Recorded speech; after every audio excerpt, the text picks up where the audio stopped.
so much for joining us today. My name is Crystal Swimmer. I'm the Youth Services Coordinator. And I'm Jenn Wigle, the Adult Services Coordinator here at the Conroe Library, a branch of the Montgomery County Memorial Library System. We participated in a bunch of reading challenges through our library system this past January, and it was sponsored by Simon & Schuster's Books Like Us project. And we're really thankful and excited to have won a virtual author visit with New York bestselling author Stephen Graham Jones. Stephen has won several awards, including this week. You actually won 2 more Bram Stoker awards. Congratulations. That's super exciting. Thank you. Welcome. We are so thrilled to have you with us today. Man, it's an honor to be here talking with y'all. Thanks for having me. We'll start off with a couple of easy questions for you today. And if anyone watching wants to ask Stephen some questions, please feel free to leave a question in the chat for us, and we'll do our best to get to those as time allows. First off, of all the novels you published, do you have a favorite, or if not a favorite, a particular title that you enjoyed working on the most? And was there also one of your novels that was the most difficult to write? 3 books. It'd be easy if I just had one book that answered all 3 questions. Huh? That'd be fun. The most difficult of all my novels to write was probably Leadfeather. Came out in 2007. And Leadfeather has an unusual structure. It has 2 characters who are on intersecting paths, but they're also in different historical periods. And there's a chapter in the middle where they cross and things like merge, like the 2 timelines and narrative trajectories overlap. And I wrote that middle chapter so many times trying to get it right. And I kind of cringe to want to, I want to look back at it. It's been nearly 15 years, I guess. But I'm also nervous because I wonder if I won't finally see the way I should have done it, and it's too late now, of course. But so that's probably the most difficult write I've had. The most fun book to write, man, it might be Mongrels. My werewolf novel. I've got it right over here. Mongrels. And the reason for that, like back in 1999, 98, might have been 98, 98 or 99 anyways, I had one novel coming out, and I thought, let's write a lot of horror novels now. So I think that year I wrote 2 or 3 horror novels, a vampire novel, a werewolf novel, and the novel that became Demon Theory. But I wrote a novel called Bloodlines. Yeah, it's called Bloodlines. It's a werewolf novel, and it wasn't very good, and so I didn't ever send it out or do anything with it. But I always knew that that's like where my heart's work lay, was werewolves, And I thought, I'm just gonna keep writing, and eventually I'll become a good enough writer to write a werewolf novel. So in 2013, I had some time off, and I sat down to do my big werewolf novel because I had I don't know, 20 books or something by then. And I thought, I've got to be good enough by now to write a werewolf novel. And so I sat down and I wrote, 120 pages of a werewolf novel. And I had to abandon it because I looked back and I realized all I'm doing is looking at pretty werewolves. I'm not actually telling a story. And so then finally, so then I wrote something else, like 2 other novels instead. But then the next year, I got a little grant, some research funds to do a werewolf course. So I spent $1,000 on every werewolf book, movie, statuette, action figure, comic book, everything I could find werewolf. Stuffed my head full of werewolves, and the class started in 16 days, I think. But my head was so full of werewolves, so I couldn't make sense of anything. So I sat down and just wrote a story, and then I wrote another story, and my head was so full of werewolves, the stories were just coming real fast. And so in 2 weeks, I wrote what became Mongrels, and that was so fun for me, those 2 weeks of just living in werewolf land, As for the novel, it's my favorite. I think the unspoken rule, I say unspoken, but publicists speak it to you a lot of the time, is you have to, your current novel is always your favorite novel, in which case I'll say My Heart is a Chainsaw, which, to tell you the truth, back in 2006, I did a novel. Well, the novel I wrote in 1999 called All the Beautiful Sinners that became the novel called Demon Theory in 2006 is a novel with 485 footnotes, all about horror movies. And which is to say, I was separating the story and the trivia, I guess you could call it, or the understory, the stuff that's informing the top narrative. In this novel, I was able to not do that. There's no footnotes, of course. And I came up with a delivery method that infuses the understory into the big story. My Heart is a Chainsaw is about 17-year-old girl, Jade Daniels, living up in Proof Rock, Idaho, 8,000 feet up the mountain. And she's slasher crazy. She lives and breathes slashers. And like I do, I live and breathe slashers. Anytime I want to be happy, I'll watch a slasher or read a slasher. I'm reading one right now. And then things in her town start to look like maybe a slasher is happening. So she identifies someone to train as a final girl. And she's now in a slasher as far as she's concerned. And to me, that was, and I wrote this novel the first time in 2013, and it's now coming out. So yeah, I'm super proud of it. That's really exciting. So you mentioned that you're reading a slasher right now. What are you reading? What's it called?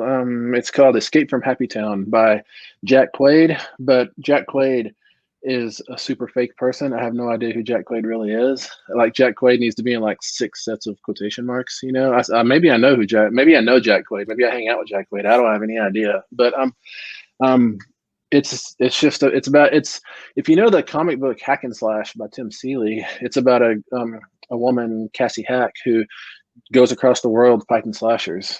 She goes to this town, fights a slasher, that town, fights a slasher. It's kind of like Supernatural if Sam and Dean were a woman and all the monsters were slashers. It's kind of like that.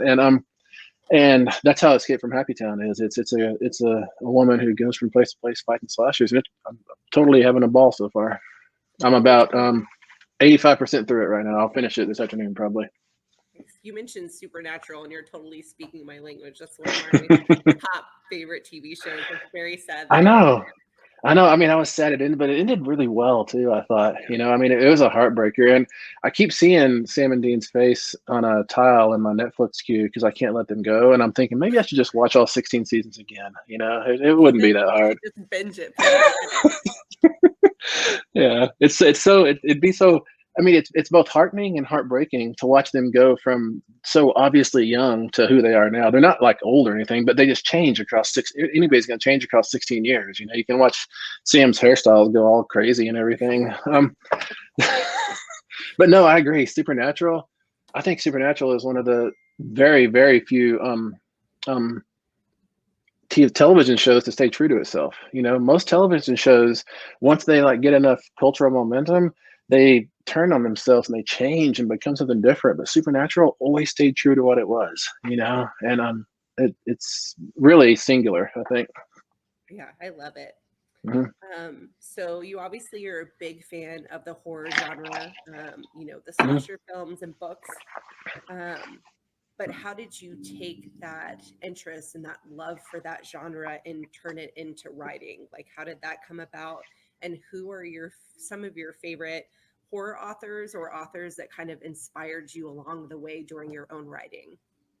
I mean, Stephen King, I think 99.9% of all horror writers, and probably 98% of all writers, period, will say Stephen King was not just their entry point, but also where they hang out now. That's the way it is for me too. I won't say that I started out reading Stephen King. I didn't discover Stephen King until I must have been either right at the end of 16 years old or right at the front of 17 years old. And the first book I read was Tommyknockers. Terrified me. And of course, the wonderful thing about finding someone midway through their career is then you can go back and read all the stuff that exists. You don't have to wait 2 years for the next book. So that's pretty wonderful. But to tell you the truth, I'd cut my teeth on Louis L'Amour Westerns and Conan the Barbarian and every science thriller I could get a hold of. Like, of course, Michael Crichton, but all the Michael Crichton clones too. I just love science thrillers to no end. As for what horror writers, I don't know, I hold up as a model anyways. Really, to tell you the truth, Philip K. Dick is probably it. He's not a horror writer. He's a science fiction writer. But his narratives and novels about, it's like his characters are always in ontological jeopardy. Like, their jeopardy is not, I'm in a haunted house, it's going to eat me. Their jeopardy is, this reality I'm in may not be the real reality. I may be moving through someone else's simulation or a dream, or I might be knocked out or whatever it is. And that uncertainty that permeates all of Philip K. Dick's stuff is what I think that's what I like best in horror stories, and that's therefore what I try to inject or mold into my horror stories. And let me think. The first part of the question was, how do I wait? Can you say the first part of the question again? I forgot. I answered too long. Wait, I can't hear you. Let me unmute myself. Yeah, I do that all the time, and I'm sorry I piled you a two-part question. So the first part was how you took kind of your interest in like the sci-fi thrillers and horror and turned that into your writing career. Yeah, I think I mean, it's nothing intentional. It's not like I strategically set out and thought, well, I knock over this domino and this domino over here happens. It wasn't like that, of course. I think most writers, very much myself included, we write what we'd like to read, I guess, and I mean, another way to say that is kind of like you're paying back into the system that's fed you, and I feel like horror has nourished me through I guess I discovered horror, saw my first horror movies, or I started watching horror movies in 8th grade. And yeah, I've been living and loving it ever since then. So for me to do something, I mean, I'm not saying I don't do stuff that's not horror. I've done crime thrillers, I've done literary, I've done science fiction, I've done fantasy. I do a lot of other stuff. However, most of my other stuff usually uses a lot of the techniques of horror, the suspense techniques, the rising dread, the mounting dread, and the like sharp turn, which can be a jump scare in horror, a revelation, or something like that in another genre. But basically, the simple answer is just I write what I'd like to read, and what I like to read usually has decapitations and werewolves and stuff. So I just finished your Night of the Mannequins book, Oh, thank you. and it took quite an uncomfortable turn I didn't expect there. Yeah. It was really good though. I thought I listened to the audiobook of it, and it had quite a conversational tone to it that I really enjoyed. But I kind of wanted to ask. So the first line from Sawyer was probably one of the best I've ever read. It had that relaxed tone, and he just says, "So Shanna got a new job at the movie theater. We thought we'd play a fun prank on her, and now most of us are dead. And I'm really starting to feel kind of guilty about it all." And when that line went, I was thinking, okay, so I wonder, like, do you start with a line like that? Do you start somewhere else and build from there? Or how do you start your writing process, I guess? With this story, I knew I had the idea I knew I wanted to do something called Night of the Mannequins, and I didn't have much time to do it. And so I sat down and I thought, well, it's probably going to be a high school story. And then I thought I'd set it in Rockwall because I know Rockwall, Texas fairly well. And hold on. And then I wrote down that first line, and it ended with, and I'm starting to feel kind of guilty about it all. And I didn't know where the story was going to go, but that last part of that sentence, and I'm starting to feel kind of guilty about it all, told me what needed to happen later in the story. I mean, I don't want to do any spoilers or anything, but I guess sometimes you do an opening line, and that opening line becomes a challenge that you have to meet, if that makes sense. Yeah. That's how this story was anyway. Some stories it's different. Some stories I'll have a clean visual on something and I'll put that down as a first line, and that's not necessarily a challenge. That's more like a soft entry point, But so I mean, I wish I had a method or a technique that I used every time, but every time any of my novels or novellas or stories that work, I never feel it's due to like muscle or talent or any of that. I think it's just luck, or it's luck combined with two things, I guess: trying over and over, and I forgot what the other thing was. So maybe it's just one thing. I don't know. That's funny. Oh no, the second thing was knowing what not to delete.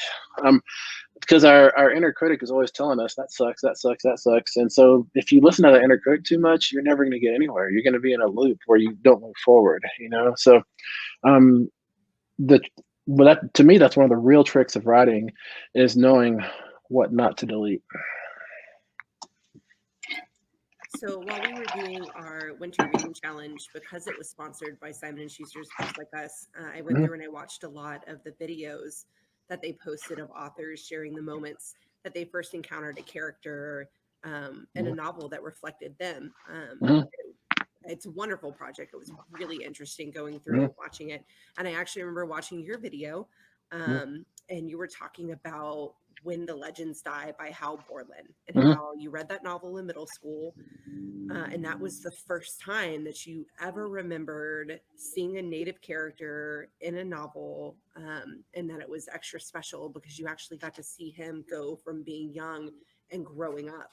And he wasn't the stereotypical character. He wasn't some just side nameless character. He was a fully developed person. And I was wondering, and I'm sorry, it's another two-parter, if there have been other novels since then that you've connected to like that. And I also, just purely out of curiosity, was wondering if that's a novel that you've still read, since getting out of middle school or high school. I did reread that novel in high school. I have not reread it since then. I really should. To tell you the truth, I should listen to that novel. I think that novel would probably do pretty good out loud. And I bet there's a lot of different audio versions of that novel. Speaking of libraries, I should just go onto Hoopla, and I bet I could click on it and be listening to it this afternoon. That would be wonderful. Yeah. But it's funny because When the Legends Die, I think that was also the last book I ever read for school too, and that was in 7th grade. Which isn't to say that people weren't assigning books. It was saying I didn't go to much high school.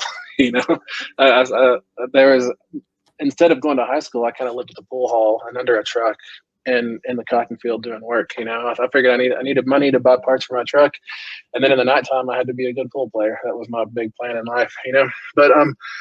But yeah, When the Legends Die really resonated with me, and it still resonates with me. Probably the next book after that resonated in the same way was Louis L'Amour's Last of the Breed, with the main character Joe Mack. He's a fighter pilot who goes down in Siberia and has to trek. He has to retrace the migratory path of Asian peoples moving across Siberia and the land bridge and coming to America.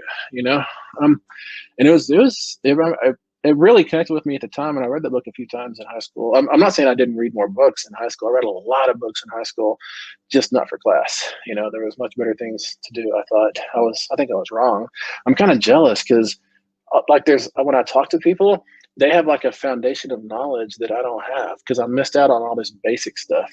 I went to college and learned all the college stuff, but there's all this stuff that I missed in high school that I just don't have any idea about. After The Last of the Breed, I think the next novel to really connect with me in that same way is probably Louise Erdrich's Love Medicine. Came out in 81, 82, I guess. Amazing novel. I read that book a lot of times. It's got 2 different versions too. And I think I discovered that book in 93 or so. So, I was a dozen years late, but I don't think you're ever late either. I think whenever you find a book, it's the right time to find that book, And I still try to read that book pretty regular. It gives me hope and narrative, really, that there is a perfect way to do things, and I think Love Medicine does it perfectly. And I didn't mean to, but for this novel, for Mongrels, I use the same, Louise Erdrich, evidently when she wrote that novel, maybe this is apocryphal, I don't know. Or maybe she's just making it up for spin. But she had written a lot of stories and they were all kind of in the drawer, and she was looking at them and she's like, what if they were the same characters? What if I made Lipsha here and Lipsha here, And so she did that and it became a novel. It gelled together. And that's what happened with Mongrels. I was just writing werewolf stories. And then about halfway through, I thought, what if this character Darren was also this character over here named Darren, and or what if I named this other character Darren, and the novel just came together like that. I think oftentimes accidentally written novels can be the luckiest novels because you don't put all that pressure on it to be organic and have consistency and all that stuff. I'm not saying that stuff isn't good, but those are things you work in revision. If you go in planning on those things, then sometimes you don't do as good a work as you could, I think. I think that's true. Mm-hmm. So what is the biggest compliment that you have ever received about your writing? I think that would be this book that had come out in 2005, Bleed Into Me, a collection of stories. The title story for that is it concerns someone who dies, and well, I guess to be specific, it's a father whose son dies, and his son is, if I remember correctly, maybe a teenager or in the second decade of life, anyways. And the father is of course grieving and falling apart from that, but somehow, and I forget the mechanism, this father gets or steals a chimpanzee, and the reason he gets that chimpanzee is so he can hold it in his arms and feel those small hands on the back of his neck again,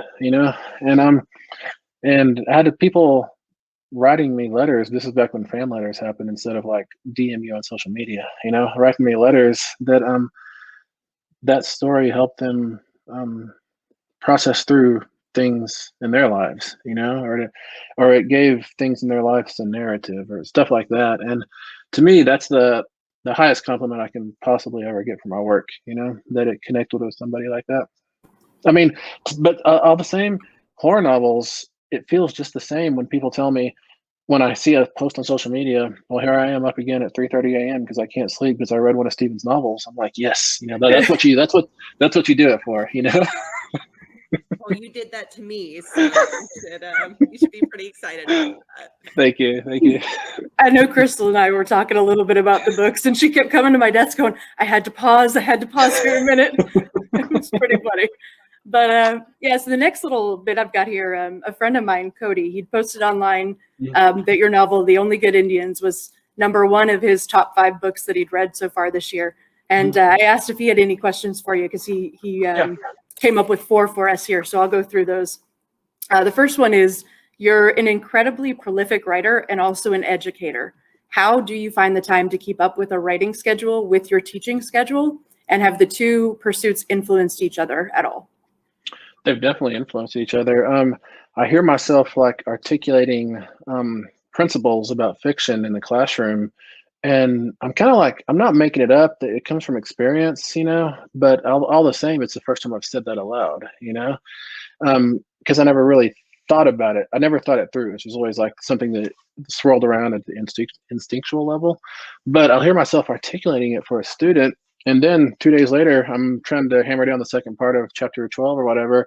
And I hear that again. Oh yeah, you said that. And I'm like, oh man, now I got to adhere to that. I've got to like be good instead of bad, So it definitely affects me in that way. And I say I have to be good instead of bad, but sometimes I push back and I'm like, maybe that rule's junk. Maybe I should see what happens when you break that rule,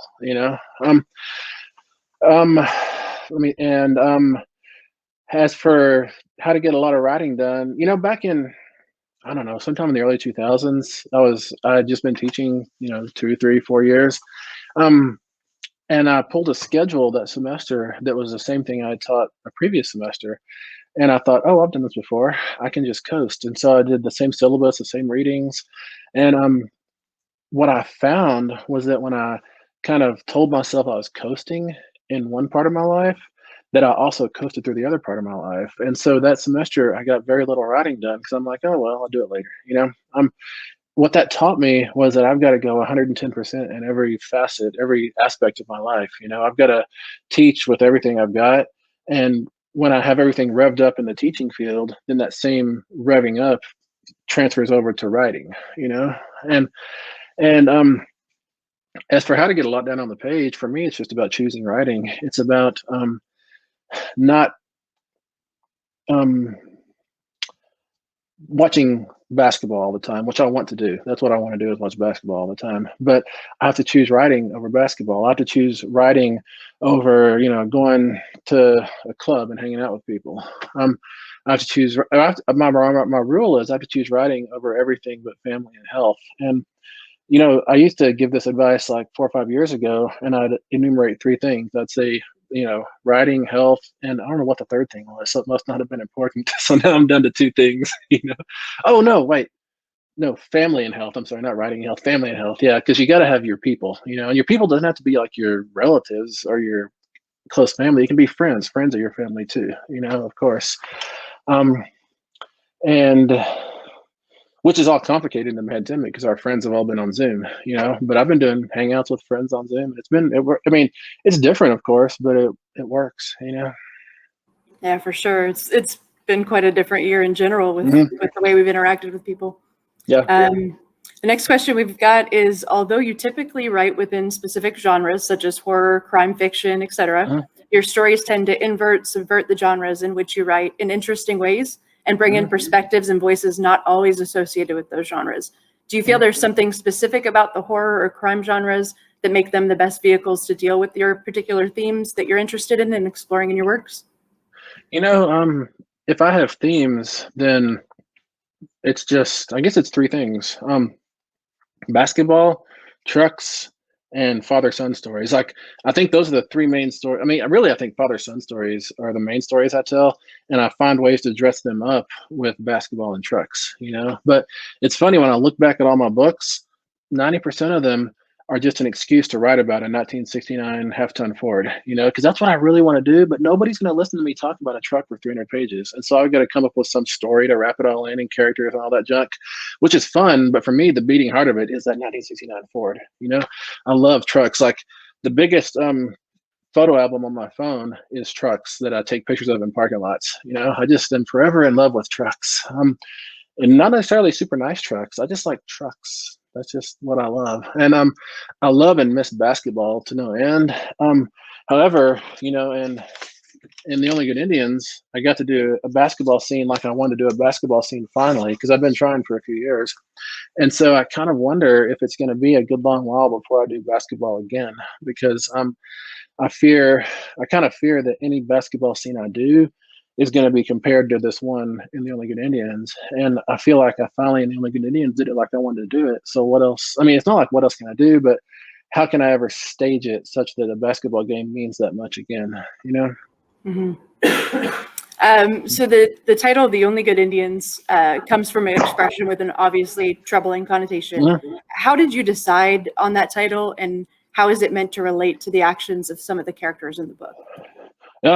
I didn't decide on it. Actually, my editor, I had initially called this novel Where the Old Ones Go, which I thought was a fun Lovecraft kind of title. My agent said that's junk, and so she had me rename it the Elkhead Woman, and so we sent it out as Elkhead Woman. Wait, yeah, Elkhead Woman, and it got picked up as Elkhead Woman, and I edited it with the editor for a few months and got it all like we needed to be. And at the very end, he said now this title, or he said now ... this title, and I was like, oh no, and he said we need to find a good one, and so, I spent like 2 or 3 weeks casting about, sending him titles every day. And the one I finally landed on was Duck Lake Massacre. But he said the word massacre in the title doesn't let this book go from shelf to shelf, and we wanted it to go to everyone it could, of course. You want a book to go as wide as possible, it's not just about sales or marketing or anything like that.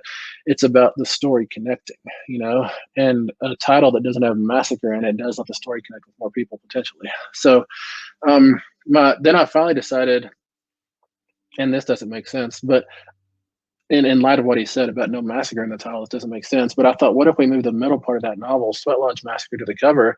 So I'm trying to smuggle massacre in still, and then we have to come up with a name for the middle of the book. And I was like, I threw a dart kind of, and I said, well, just call it The Only Good Indians, because a lot of people die in that chapter, and that'll be funny. And he wrote back, and he's like, ding, ding, ding, that's it, The Only Good Indians, that's a title. And I was like, whoa, because of course, like you say, that book, that title, that phrase has a lot of terrible connotations, but pulls a bad history along with it. And he said, no, this is the title.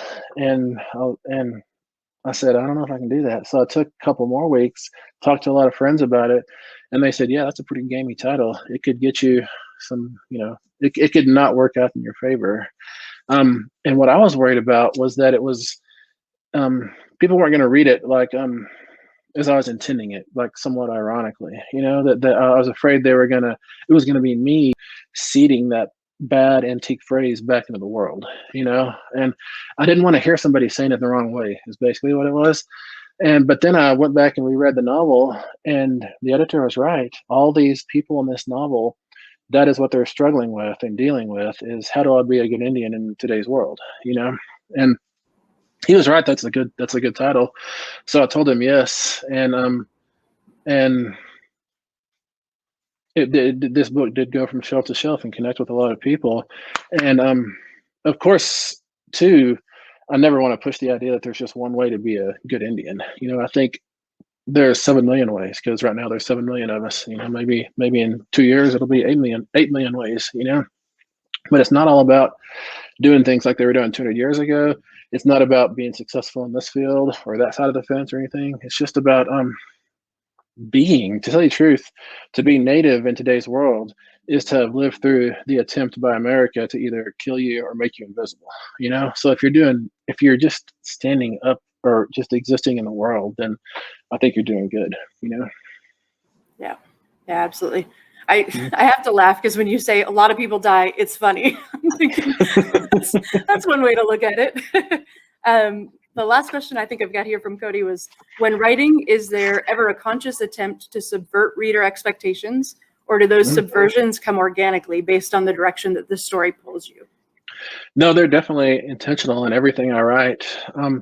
To me, that's the only fun way to write, is to be subverting conventions of the chosen genre or the genre of the day or whatever it is. So no matter what genre I'm working in, whether it's, crime, literary, science fiction, fantasy, horror, I'm always going to be, number one, identifying and working within the set conventions. But number two, I'm always going to be trying to take the knees out of those conventions. And not because I want to destroy them, but because I think challenging things makes them stronger. Like in the same way that parody burns the excess matter off of a genre and makes it work cleaner. I think I don't think I'm quite doing parody, but I am, and I'm not really critiquing, but I feel more like I'm crawling inside and showing a different potential of this genre. Or I hope that's what I'm trying to do. That's the only way that it stays fun for me. It's no fun for me to write novels that I can tell are going to work from the get-go. I only want to write novels that are built to fail, because then maybe if I'm super lucky and everything works out right, I can get to the end anyways. It's a good challenge. Yeah. Yeah. So I want to say thank you to Cody for those questions. If anybody watching has any questions they want to pose, feel free. And Crystal's going to continue with a couple more that we've got here. So I was watching an interview with you the other day because I'm a librarian and I like to do my research. So I watched a lot of interviews, and you were actually at a bookstore in Boulder, and you were talking about a lot of your different books, because you've written an incredible amount of books in just over 2 decades. And you mentioned your first novel, The Fast Red Road, which was published in 2000. And I was wondering how your writing process has changed, if at all, since then, if you still kind of are doing things the same way, or with more experience, if that changed how you did things. And the second part, which I will repeat for you if you need, is, with all the experience over the past 2 decades, would you change anything about that book? About The Fast Red Road, I've not gone back and read that book for a long time, but when I wrote it, I was coming right off of taking my qualifying exams for my PhD, and to prepare for those quals, I had to I read 110 novels in 3 months, which was a whole lot of books to read in 3 months. And so the result of that was that the kind of conventions and delivery method of the novel at the end of those 3 months were kind of yucky to me. I was like, I can tell how this is going to end already when I read the first page. I think anybody could, if they dive that deeply into a thing that intensely, then it kind of strips things bare. And to mix metaphors, but so when I wrote The Fast Red Road, right on the heels of taking those quals, I was sick of the novel, and so I thought, I'm gonna break the usual way that people read books. And what that meant to me was that I'm going to give them no easy, turnouts, no easy pullover, no easy places to stop for the night, to read. And so all the chunks in The Fast Red Road are like 20,000 words long, and there's 4 or 5 of them at least, maybe 6. And because I didn't like the idea that somebody might be sitting in their study reading and they're like, get a phone call and they put the book down. I thought I want to capture them such that if they put this book down, they have to start all over. And I wouldn't do that again. That is not the path to bestsellerdom. That does not make people love you necessarily. But as for my methods for writing novels from then until now, when I was writing that first novel, I was on a real fast deadline. And which is to say, like what a novel is you run 10 or 12 steps and you hit a wall and then you don't know what to do. So you cast about for, 2 weeks or whatever, but I didn't have that 2-week luxury.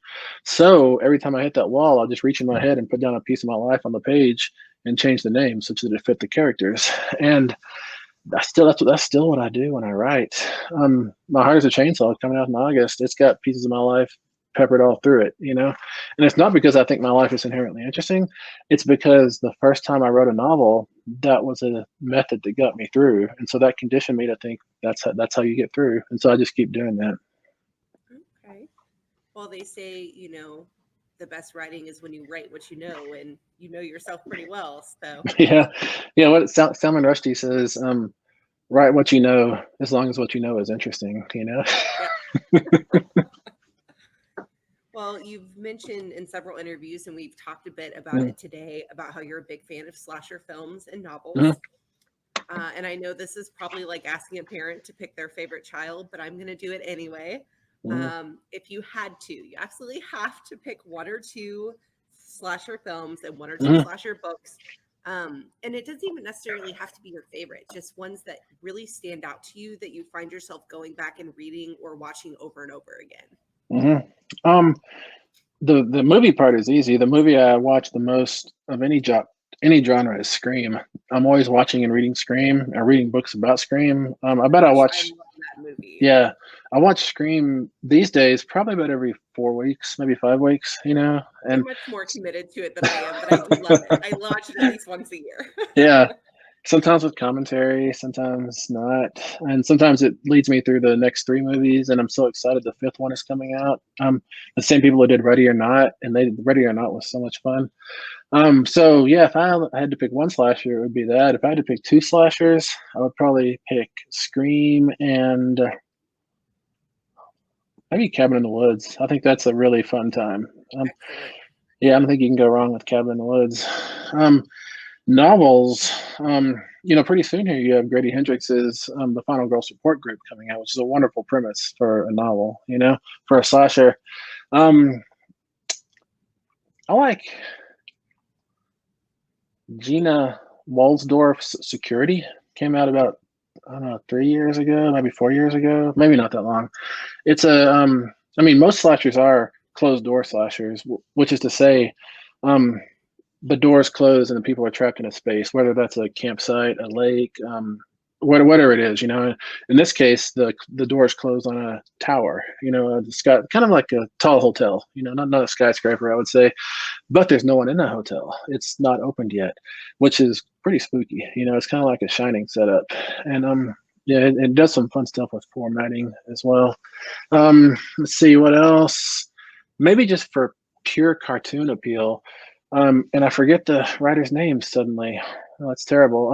It's a novel called Slashviver, like Survivor, but with slash, and I'm not slashing Guns N' Roses, just slashers. But it's about a kind of I don't know if you call it amusement park or an obstacle course, or really it's kind of like a reality game show where someone gets dropped into basically if there's a monster truck situation, but instead of mud down there, there's like a series of mazes, and there's slashers in every room, and some of them are robots, and they're all killers, and you have to run through that maze and make it through the other side. It's just pure, like if it were animated, animated animation is probably the only way to do that book. But yeah, so that's Security is very highly realistic, whereas Slashviver is pure cartoon. Those are both good times, I think. I love that your favorite slasher film is Scream. That just makes me incredibly happy. I mean, I can still remember the first time that I watched that. I was pretty young. My mom is a huge fan of horror novels and movies. So I probably watched my first horror movie when I was like 5 years old. Oh, wow. Yeah, she set me up for life. I was Nice. pretty young when Scream came out. I think I was 10 years old. Yeah. And Yeah. I remember just having such a great time, like with just the guessing game. Mhm. Oh, it's this Mhm. person. No, it's this person. And Yeah. I still Yeah. have so much fun getting to watch Yeah. that now. So I love that you love that movie. Yeah, no, that's one of the basic pleasurable appeals of the slasher is the red herring game and the mislead game. Like you're trying to, when somebody, goes down, you're thinking, well, who was in the room? Who was not in the room? That kind of stuff. That's so fun. I was 24 when Scream came out, and I was living in Tallahassee, Florida, working on my doctorate. And my rule for going to work on my doctorate was that I'm there to write. I'm not there to hang out and do stuff. The result of that was that when people asked me to go out and do this or that, I was always writing. I had to say, that's what I'm doing. I'm here to write, which I made one exception. I played basketball with this one group of guys because I can't live without basketball. But there I was over a winter break, and a friend comes and knocks on the door. He's got his windbreaker on or his light jacket, and he says, "Hey man, I'm taking you to a movie." His name is Ryan Van Cleve, and I said, "Yeah, I would, but I'm halfway through a story. I got to finish the story." And he's like, "No, I'm taking you to a movie." I was like, "Maybe you didn't hear me. I'm actually working on the story. I can't go to a movie tonight." And he just stayed there at my door so long that it was finally easier to go to the movie with him than to say no, to argue with him. And it was Scream that he took me to. And as I was watching it, I just felt my brain changing. Like all the homework I've been doing my whole life, it finally applied. This was the test. And I was there the next 6 nights in a row watching it by myself. So I saw it 7 nights in the theater over that December and January, I guess. And I've seen it so many times since then, and I don't think I'll ever not be in love with that movie. Yeah, it's fantastic. Mhm. So I'm going to switch gears a little bit from movies and film to comics. Yeah. So I'm a big comic fan. I grew up reading Marvel comics when I was a kid. Spider-Man, X-Men was kind of my wheelhouse. You actually were one of the story authors for Marvel's Voices, Indigenous Voices #1 that came out last fall, I believe. And I remember you talking in an interview about your graphic novel, My Hero, and how you really wanted to write this graphic novel, but you couldn't actually draw anything. So you made a graphic novel using a lot of text. But of course, this project, you write the story and someone else does the art, or a group of artists did the art. How exciting was it to get to do that? And kind of how did that work? Was it that you created a story and they took your story and made the art? Did y'all work together simultaneously? Did it go back and forth a little bit? What happened was they got hold of me and they said, "Do you want to be a part of this?" And I said, "Probably. Yeah, it sounds like a good time." And then they said, "Who do you want to do?" And I said, "Well, tell me who I can do." And they said, "Anybody you want." And so I thought about it and I came back with Silver Fox, because Silver Fox is Blackfoot, I'm Blackfeet. But the Blackfoot and the Blackfeet, we're the 49th parallel, the Canadian border kind of is what cut us in half.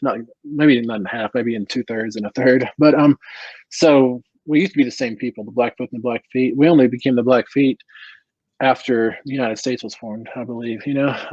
And so Silver Fox, like, I thought I could tell a story with her better than I could tell a story about somebody who was Seminole or Kiowa, because I felt like I understood where she was coming from somewhat.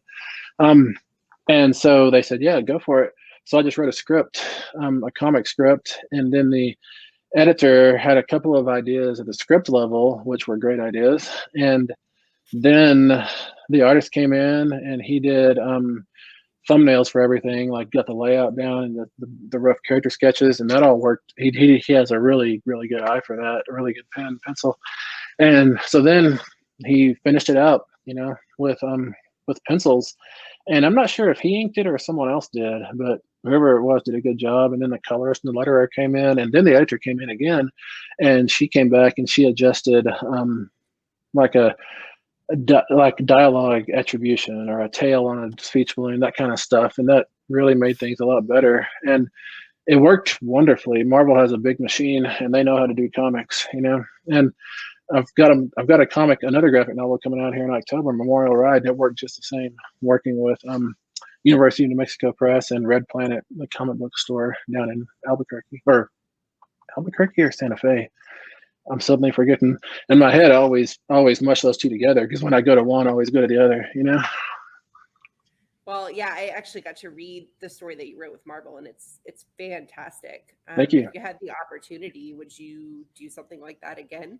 Yeah. Or Oh, for sure. I guess Yeah. should I say, even if you didn't have the opportunity, just on your own, do you feel Mhm. like you have more stories that you would want to tell with that character?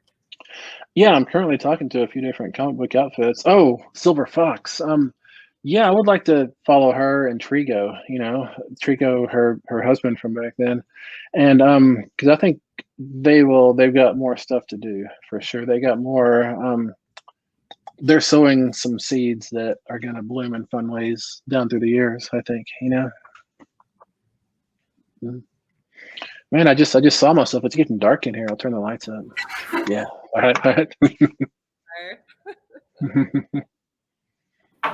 So we're going to throw in a couple questions here from folks who are watching. It's great to have you guys here with us watching today. I've got the first one is from Kent. What would be the similarities and differences between Native American mythology and Greek mythology? Man, I don't even know. I always push back against mythology too. Like we say Greek mythology, because I don't think people still like practice the life ways and patterns that talk about Zeus and stuff. We do talk about them more as characters or legendary figures than we do, I don't know, elements of a religion. This in the same way. I always feel like I always feel like, I guess to say it differently, I feel like myth is what the big religion calls a small religion, if that makes sense, because I think we can say all religion is myth for sure, but as for any similarities between Greek religion and native religion, I probably don't know Greek religion from back then well enough to tell you the truth to chart out those similarities. So I don't have any idea. I think every religion deals with trying to explain why this or that is, or how this or that came to be. So Yeah. I mean, I think all religions share that impulse, and they share impulses that try to moderate your behavior in one way or another. But as for any specifics between ancient Greek religions and current native religions, man, I ain't got a clue if there are any at all. All right. And then we've got another comment. It says from Jean, what could you suggest as a good read on crime that you've written? Probably Not for Nothing. It's a novel I did, man, I don't know when it came out, 2010, 2012, 2014, somewhere in that range. Not for Nothing. It's a small town noir in second person, set in the town I grew up in, Stanton, Texas, 3,000 people. And yeah, it's all about, it's probably the most crimey thing I've done. I think crime probably is a feature of most of the things I write, but in Not for Nothing, it actually is the plot as well. All right. And then I think you already touched on this a little bit, was what you're working on now. Oh, no, you touched on, I think, your most recent, but what are you working on right now as your current upcoming book? I can't, well, I finished it. I started it on February 1st and I finished it on April 12th or 14th. So it took, I planned to take 2 months, but it actually took 10 weeks, I think. So it went a little longer, but it went a little longer because I had to take a couple weeks off to do a lot of script work for people. As for what I'm working on now, it's that novel. On Monday, I'm diving back into that novel to make it all work. Because but any novel, by the end of it, I figure out how the front of it should be. So I have to go back and make it, like, shake it all straight, if that makes sense. And also another novel too. I'm in rewrites on that with my editor, and it's a haunted house novel. This novel I just wrote is a slasher novel, and I just submitted a comic script, a werewolf comic script for something for the anthology Howl.